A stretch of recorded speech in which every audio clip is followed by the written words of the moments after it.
Hello. Hey, welcome to this tidy chat all about clarity. Thanks for joining me tonight. By the end of our time, I really hope that you'll be able to recognize your ability to lighten your mental load through finding clarity. So what I mean by lightening your mental load is that sometimes your mind can feel cluttered. When we feel overwhelmed, our minds are literally busy, and sometimes I just feel like I need to close all the tabs down in my brain. And so this is what clarity can do for our lives. Finding clarity is like closing the unnecessary tabs in your brain. So being decisive and having a clear vision gives us focus. So I want to start out with talking about some of the ways that we show up in our lives to avoid clarity and avoid making decisions. So please tell me in the comments if you can identify with any of these that I'm about to mention. So first of all, living on autopilot or default. So maybe you feel like you can just agree to whatever's put in front of you, whether that's a job or a social situation.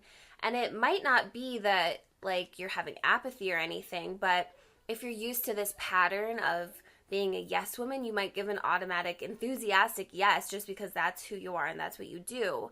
But that's still not taking into consideration your own self at times. So that could be living by default or by autopilot.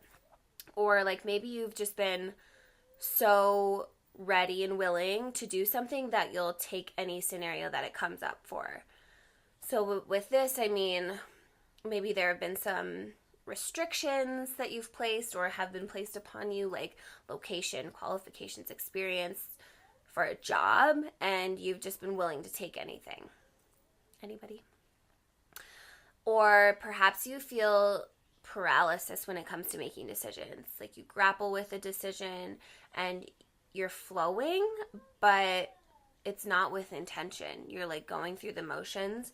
Or with the paralysis piece, hey Mindy, with the paralysis piece, you feel nervous about making decisions, and so you haven't trusted yourself before, or you've made a decision that hasn't turned out well, so you're not trusting your ability, or you're waiting till the very end to make a decision, and all the time you're spending going back and forth or whatever, or thinking about not making a decision is really draining your energy during that period of time between thinking about the choice and actually deciding. So what is everyone saying here? You're a yes person. Yeah, I called myself a yes woman for years. Definitely a people pleaser. Did what was placed in front of me. Pattern of work, chores, sleep, repeat. Yeah, you need some variety. You need to do you in there. That makes sense. So you're in the right chat because I want to talk about how continuing to live that way can be destructive or not productive to the lives that we choose to create and say that we want. So just to take you to my story a little bit, like I said, used to being a people pleaser, living on default, living on autopilot, doing what was socially accepted, doing what was natural, whatever came next in life. And so I totally did what was placed in front of me. I moved out to Colorado after graduation, 5 months pregnant. I was so interested in AmCare, but I wanted to have a family first, and I wasn't into residency, so I started, I don't want to say manipulating, but I was changing my dreams for whatever life scenario I was in, which is, it all turns out good. But I was in this position where I moved to this really lucrative place. There are so many new pharmacists applying. I'm in a busy population. I wasn't from the area, didn't have a lot of experience, all these things compounding. And I was applying for job after job, rejection after rejection coming through. And I was in this place of I'll take whatever. Energetically, not good, but that's what happened. And so I remember thinking I'll take anything and I can always move on from there. So just considering that in my story. But I wasn't considering what I wanted out of a job, what my goals were. And so this was placed in front of me. I took it. Where it kind of took a turning point was when I agreed to take a management position, which so many new pharmacists do. And I had never wanted to manage in my life. Still don't really want to manage. And so it was kind of shocking that I took this position. But like I said, I'm used to this pattern of what is placed in front of me. I like a challenge. This is not a challenge I'm really gladly accepting, but I want to keep my paycheck. I like where I am. It's more hours, whatever. I'll give it a go. I really noticed, though, between the time of like taking that management role and actually starting it, that when I would tell people about it, my family and friends and neighbors, I would say, I'm taking a management position. I'm starting in January. It's something I've never wanted to do, but I'm going to give it a try. And so that was like red flag. Why am I, first of all, this is too much information for random people to know. Second, what is going on within me that I like feel the need to tell someone that this is not really me, but I'm like taking on this identity? You know what I mean? And so that was like the first red flag, but I continued. And so I started working full time. And after a couple months, it was very apparent that it was not for me. It was not working out. I was energetically, all the things, not a good fit for me. And so that's when I really needed to gain some clarity. I was at my breaking point. I was working late every night, coming home crying about it, venting for an hour about it, dreading going the next morning, feeling overwhelmed when I arrived. It just set up this cycle of feeling stuck and feeling like I was paralyzed, really, in this position. Now my family was relying on me. Now my coworkers were relying on me to do this, and that's a shitty position to be in. But I'm telling you this story because it required that I dug deep and found some clarity. And that the first piece of this, of finding clarity, was really recognizing what my role was in creating that situation for myself. It wasn't anyone else's fault. It wasn't persuasion of anyone. I said automatic yes to this position that I never wanted. And here I was, not enjoying it, just as I could have predicted. And so I think it's easy to feel stuck, but then you can kind of trace your way to what your patterns were and how you got there. What was your breaking point and how did you get there? I played full responsibility in creating this situation for myself. So I have full responsibility of getting out of it too. And that's what's promising. So you're not really stuck. You can do some things to find clarity around what you do and don't like about your scenario and what choices got you there and how you can make different choices to get you out of that. So if you continue to avoid doing this work and really catering to yourself, that's the work that's required, you'll continue to make these fear-based decisions. You're just reacting to life. You're doing what's placed in front of you. You're saying yes or no or not giving an answer at all, and you end up where you are. So as a human, we as a race have evolved from this fight or flight. And we can really use our big brains to choose to make decisions from another center. We don't have to like fear-based, what are we doing? We can take the time to communicate with our higher being, with our hearts. We can check in, make decisions. So ignoring this advancement and ignoring or avoiding clarity keeps us in a cycle of victimization. Life is happening to us. We feel helpless. But if we find clarity and we are decisive, we make choices, we work with the outcome of those choices, because even when we make a choice, it might not be a great result, but what we do with that information is make another choice and another choice and another choice, and that lines you up for this improved quality of life because you're playing an active role in your life.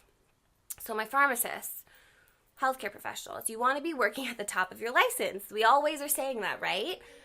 And the best of your abilities. So me in a management role, not working to the best of my abilities, I cannot do emergent stress like that. That's why I never went into emergency medicine. That's why I didn't become a doctor and a nurse, is I did not like, when I was a CNA, I did not like going to a patient's room when they fell. I did not like the panic situation. I'm not good in that.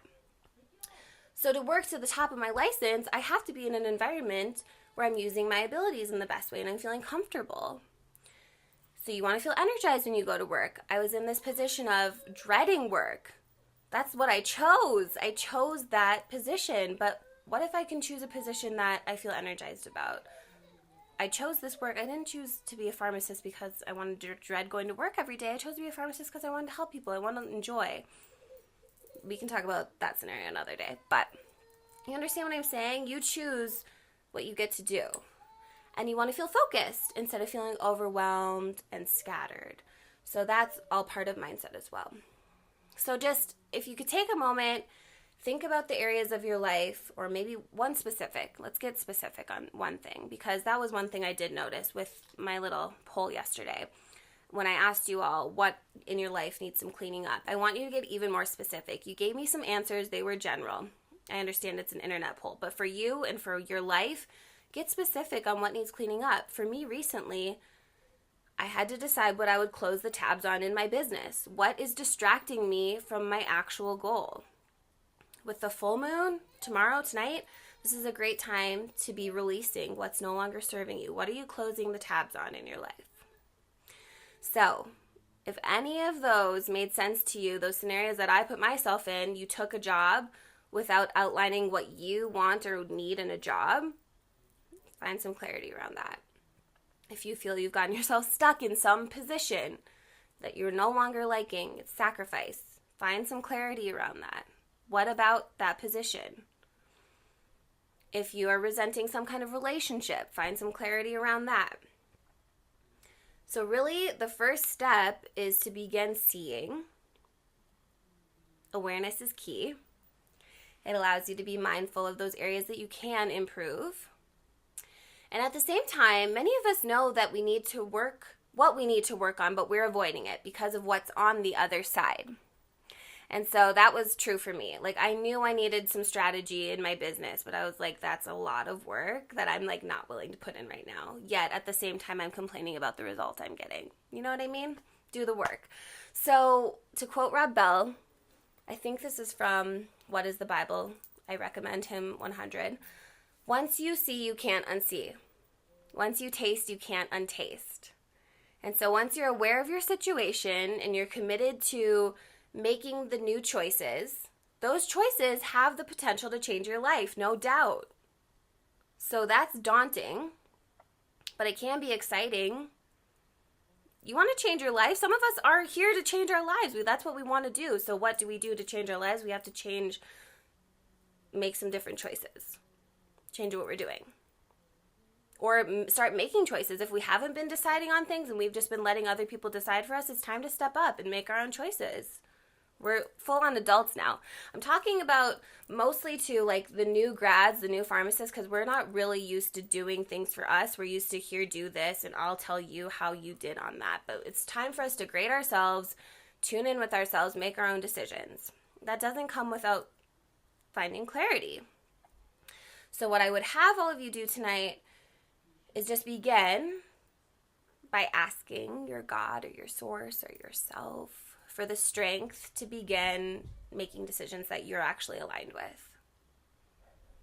Work on the energy of being decisive, because you can always make another decision or another decision or another decision. But the energy that we waste when we're not deciding, I'm just not here for it. And you don't have to be either. So just start making decisions by what's best for you, and lighten your mental load by only letting in what's good for you. If there's a function that you've been invited to that you have no interest in going to, no advancement to your soul's purpose whatsoever, but you feel obligated, like, that's off the list. It just is. It's very cut and dry once you start setting some boundaries. So that's kind of all I have tonight. If you want to ask questions, I'd be happy to chat or talk about my scenario when some things that have come up when I've decided on clarity and decided I know what I'm doing. That's a quote that I love from Abraham. I get to figure this out, instead of being like, this decision is so hard, I don't want to make it. Just simply changing my attitude to, I get to figure this out. Game changer. So, this has been fun. Clarity does a lot for you. It gets easier. I know I literally avoided being direct in the past because I took like anything that was direct as confrontation. And so I just avoided all that. I tried to like foresee what other people would be bringing to me so I could just avoid that conversation, whatever. But it's just not serving, you know? How did you know what tabs to close on your business? So yeah, that wasn't exactly easy because I want to help people in so many ways, but I only have so much energy. So I really had to decide, like, how could I help the most people and not drain myself at the same time? Connection is huge for me. And so I wanted to make sure that any offer that I was putting out, I was able to connect with people one-on-one in some way. So just kind of paring that down, like what's not negotiable. Like I really want to connect with people. I think they get the best transformation when we can connect one-on-one, and I want to provide that. So I guess just a course is not an option. Or I don't want to repeat the same thing 800 times. So I do want a course for this module, and I want to be able to, you know, use my energy wisely, etc. You know, deciding on what's important and not urgent is great because, I feel like I need to change my website, but no one really goes to my website. I'm not touching that right now, you know? And I think too with clarity, it's important to think in like a not right now scenario. So like, what do I want right now? I want to do this retreat for people, but not right now. What's the best way to start analyzing your life and decide what needs clarity? Sometimes it all feels like a blur. Couple things there. Check out your chapter in Illuminate on clarity. But I think whatever's eating your attention in like a worrisome way, because I think that's unnecessary energy to be worrying. So I would start with what's bothering you and really trying to dive into what actually is bothering you. And what the hard part is, because once you get over that, like just do it, and you don't have to do it right now. Like maybe set aside a day when you have that off or some time to process, because all of this energy work can open different avenues and emotions that you're like not ready to feel when you're like headed to work or something. So I think it's important to be intentional with this time as well, and like setting aside some time for yourself to do all of this. But yeah, brain dump, huge. At least if you could get it on paper and say, like, what's the most important to tackle. Every day we go through the motions, but how do we clean up and be intentional and decisive? Okay, let me think about that. Okay, so intentional, you can do that anytime, anywhere, all the time. Say it out loud, say it in your head as you're doing something. I think that's really important and can be incorporated in so many ways. And I try to teach that in Fly High too. And like, I think like for us healthcare professionals, what we actually really need to do is apply the decisiveness that we have and are proficient at work, and do that to our lives. You know how to organize a work queue. You know how to make a decision about a pick line. Do that to your life. What do I need right now? Yes or no? Yes or no? Does this feel good? Does this feel not good? I think like we're really good at it, except for when it comes to us. So it's just practicing applying your work cue immediacy to your life, if that makes sense. I don't know. Maybe that doesn't make sense. I actually wasn't great at a work cue. Too scattered. Cool. Okay. Well, anything else tonight? Hi. I'm posting the replay, so if you missed this chat, it'll be up. Okay. Well, thank you for joining me in this discussion about clarity. Take a pharmacy friend. No, take a pharm friend, but also just any healthcare professional who you think needs to hear this, because I think that we're really great at following directions, and we're really great at pleasing other people and taking care of other people. And this is just the beginning of the transition to taking care of yourself, because we can only go so long with giving before we're burnt out. So try to apply some of this care that you're giving to others to your life. Wednesday, in 2 days, we're going to talk about turning your anxiety specifically into your superpower and transitioning that. Same time, 7 p.m. Mountain Standard. And if you want to talk to me one-on-one about what's going on with you, we can do a one-on-one free call, #self-care, or excuse me, #pharmlife audit call, and you can just sign up for that, the link in my bio. I'd love to help you see your blind spots. That's what I'm here for. And thank you so much for joining. Happy full moon. Release, release, release. And I'll talk to you Wednesday. Big love. Bye.